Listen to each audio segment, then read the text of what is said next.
یہ ماہ ذی الحجہ چل رہا ہے، جس کی جتنی استطاعت ہے، جو مالک کی نصاب ہے تو وہ قربانی کروائیں۔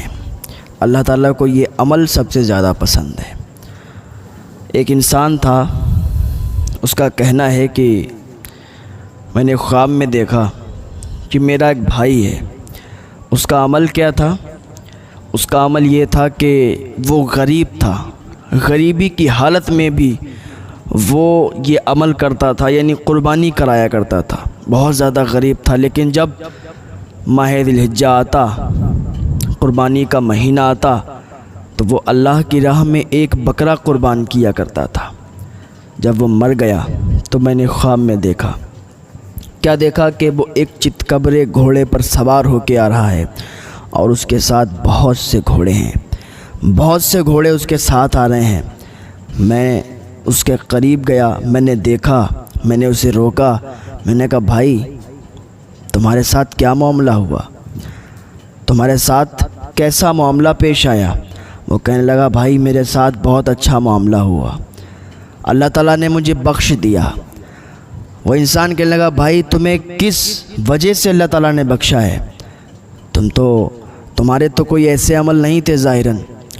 تو وہ انسان کہنے لگا کہ بھائی مجھے اس وجہ سے اللہ تعالیٰ نے بخش دیا، میں نے ایک بار ایک بڑھیا کو 1 درہم دیا تھا، اس نیت سے کہ اس کی وجہ سے، اس کی بدولت، اس کے بدلے مجھے نیکی ملے گی۔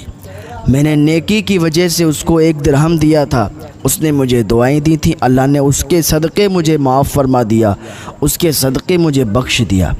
وہ انسان کہنے لگا بھائی یہ گھوڑے آپ کے ساتھ یہ سواری کیسی ہیں؟ وہ کہنے لگا کہ بھائی یہ گھوڑے، یہ بہترین گھوڑے، یہ میری قربانی ہے۔ یہ جس پہ میں سوار ہوں، چتکبرا گھوڑا ہے، یہ سب سے پہلے والی میری قربانی ہے۔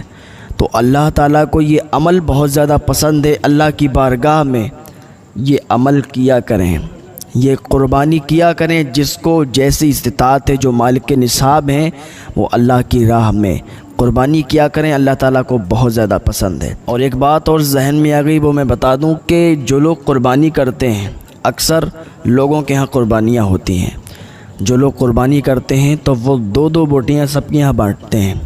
وہ سمجھتے ہیں 2 بوٹیاں بانٹ دیں گے، نام ہو جائے گی کہ ہاں فلاں کے یہاں قربانی ہوئی تھی۔ حالانکہ جس کے یہاں قربانی ہوئی ہوتی ہے اس کے یہاں بھی 2 بوٹیاں دے دیں جا کے، جس کے یہاں قربانی نہیں ہوتی ہے اس کے یہاں بھی 2 بوٹیاں دے دیں۔ یہ 2 بوٹیاں دے کے کوئی فائدہ نہیں ہے۔ اگر آپ کو دینا ہی ہے نا تو اکٹھا کر لیجئے، ½ کلو ہے یا اس سے بھی کم ہے، اکٹھا کہیں بھی دے دیجئے تو اس کا کام ہو جائے گا۔ اب جس کے یہاں قربانی ہوئی ہے اس کو راضی کرنے کی تمہیں ضرورت ہی نہیں ہے، اس کے یہاں تو دینے کی تمہیں ضرورت ہی نہیں ہے۔ اور انسان سوچتا ہے آج کہ اس کے یہاں دیں گے تو وہ راضی ہو جائے گا۔ دنیا کو راضی کرنے پر مت لگیں، اللہ رب العزت کو راضی کریں۔ ایک غریب کا گھر ہے، غریب کے بچے بھی آج آس لگائے بیٹھے ہوں گے کہ آج قربانی کے دن ہیں، آج اللہ کی بارگاہ میں لوگ جو مالک نصاب ہیں وہ اللہ کی راہ میں قربانیاں کریں گے، اور جو گوشت ہوگا وہ ہمارے گھر پہ آئے گا۔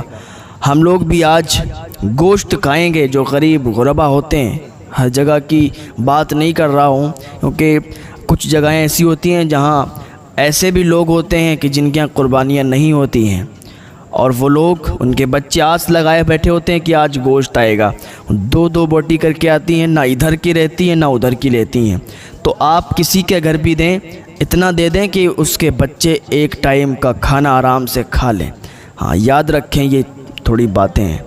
اللہ عمل کی توفیق عطا فرمائے، گناہوں سے بچنے کی توفیق عطا فرمائے۔ آپ بکرے کی بھی قربانی کر سکتے ہیں، اونٹ کی بھی قربانی کر سکتے ہیں، بھینس کی بھی قربانی کر سکتے ہیں، لیکن اکثر جو قربانیاں ہوتی ہیں وہ بکرے کی ہوتی ہیں۔ اونٹ تو بہت کم ہے کہ شاید یہاں انڈیا میں اونٹ کی قربانی ہوتی ہو۔ تو قربان کریں اللہ کی بارگاہ میں، جیسی جس کی استطاعت ہے اسی طریقے سے اللہ کی بارگاہ میں قربانی کریں۔ اللہ تعالیٰ کو یہ عمل بہت زیادہ پسند ہے۔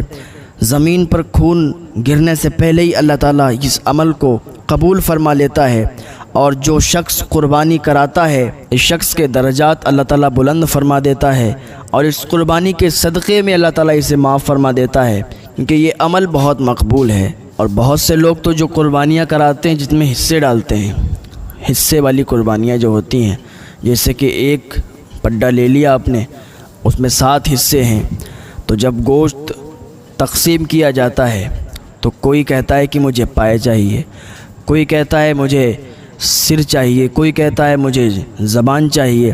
تو اس طریقے کی جو ڈیمانڈیں رہتی ہیں نا انسان کی، اس میں تو یہ غلط ہے۔ اگر کسی ایک کا بھی یہ مقصد ہوا کہ مجھے سر مل جائے، مجھے زبان مل جائے، مجھے کلیجی مل جائے، یہ مل جائے، وہ مل جائے، وہ قربانی قبول نہیں ہوگی، یاد رکھنا۔ تو جو قربانی حصے والی ہوتی ہیں، جب گوشت تقسیم کیا جاتا ہے تو اس میں جو حصے میں آئے، جو ملے اسے رکھ لینا، اس میں یہ مت کہنا کہ مجھے وہ چاہیے، مجھے وہ چاہیے، کیونکہ پھر ہاتھ دھو بیٹھو گے، کوئی ثواب آپ کو نہیں ملے گا۔ پھر آپ کا وہی ہوگا کہ گوشت آپ کو مل جائے گا، ثواب آپ کو حاصل نہیں ہوگا، آپ کی قربانی وہ اللہ کی بارگاہ میں مقبول نہیں ہوگی۔ تو کبھی گوشت کی لالچ میں مت آنا۔ آپ نے اللہ کی بارگاہ میں قربانی کی ہے، اب جو گوشت مل رہا ہے، جو گوشت آپ کے پاس آ رہا ہے، وہ رکھ لو، اسی میں خوش رہو۔ ہاں، بس لڑائی مت کرنا کہ مجھے وہ چاہیے، مجھے وہ چاہیے۔ اللہ کی بارگاہ میں دعا ہے اللہ نیک عمل کی توفیق عطا فرمائے، اللہ سمجھ کی توفیق عطا فرمائے۔